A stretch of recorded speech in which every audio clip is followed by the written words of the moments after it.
ଆୟୁଷ୍ମାନ ଭାରତ ମେୟରଙ୍କ ଅଧ୍ୟକ୍ଷତାରେ ବସିଲା ପ୍ରସ୍ତୁତି ବୈଠକ। କାର୍ଡ ପାଇଁ ଟଙ୍କା ମାଗିଲେ ହେବ କାର୍ଯ୍ୟାନୁଷ୍ଠାନ। ଭୁବନେଶ୍ୱର ଆସନ୍ତା 11 ତାରିଖରେ ଆୟୁଷ୍ମାନ ଭାରତ ପ୍ରଧାନମନ୍ତ୍ରୀ ଜନ ଆରୋଗ୍ୟ ଯୋଜନା ଏବଂ ଗୋପବନ୍ଧୁ ଜନ ଆରୋଗ୍ୟ ଯୋଜନା ଶୁଭାରମ୍ଭ ହେବ। ଭୁବନେଶ୍ୱର ମହାନଗର ନିଗମ ପକ୍ଷରୁ ମଧ୍ୟ ଶୁଭାରମ୍ଭ କରାଯିବ। ଏନେଇ ବିଏମ୍ସି କାର୍ଯ୍ୟାଳୟରେ ମେୟରଙ୍କ ଅଧ୍ୟକ୍ଷତାରେ ଏକ ବୈଠକ ବସିଥିଲା। କେତେଦିନ ରହିବ ଏହାର ଅବଧି, କେଉଁମାନଙ୍କୁ କେତେ ଟଙ୍କା ମିଳିବ, ଏନେଇ ଲୋକମାନଙ୍କୁ ଜଣାଇବା ପାଇଁ ଆସନ୍ତା 11 ତାରିଖରେ ମହାନଗର ନିଗମ ଅଞ୍ଚଳରେ 22ଟି ସ୍ୱାସ୍ଥ୍ୟ କେନ୍ଦ୍ର ସଚେତନତା କାର୍ଯ୍ୟକ୍ରମ କରିବ। କାର୍ଡ ପାଇଁ ଆଧାର ଲିଙ୍କ କରିବାକୁ ହେବ।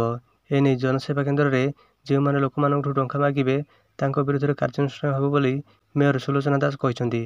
ପ୍ରତି ୱାର୍ଡରେ 25 ଜଣ ହିତାଧିକାରୀଙ୍କୁ ଏହି କାର୍ଡ ପ୍ରଦାନ କରାଯିବ। ଏହି କାର୍ଡରେ ସରକାରୀ କିମ୍ବା ବେସରକାରୀ ଡାକ୍ତରଖାନାରେ 5 ଲକ୍ଷ ଟଙ୍କା ପର୍ଯ୍ୟନ୍ତ ଚିକିତ୍ସା ସୁବିଧା ପ୍ରଦାନ କରାଯିବ। ମହିଳାମାନଙ୍କୁ 10 ଲକ୍ଷ ଟଙ୍କା ପର୍ଯ୍ୟନ୍ତ ସୁବିଧା ମିଳିବ। କହି ରଖୁଛୁ କି ଏପ୍ରିଲ 11 ତାରିଖରେ କଟକ ବାଲିଯାତ୍ରା ପଡ଼ିଆରେ ଆୟୁଷ୍ମାନ ଭାରତ ଶୁଭାରମ୍ଭ ହେବ। କେନ୍ଦ୍ର ସ୍ୱାସ୍ଥ୍ୟମନ୍ତ୍ରୀ ଜେପି ନଡ୍ଡା ଓଡ଼ିଶା ଆସି ଏହାର ଶୁଭାରମ୍ଭ କରିବାର କାର୍ଯ୍ୟକ୍ରମ ରହିଛି।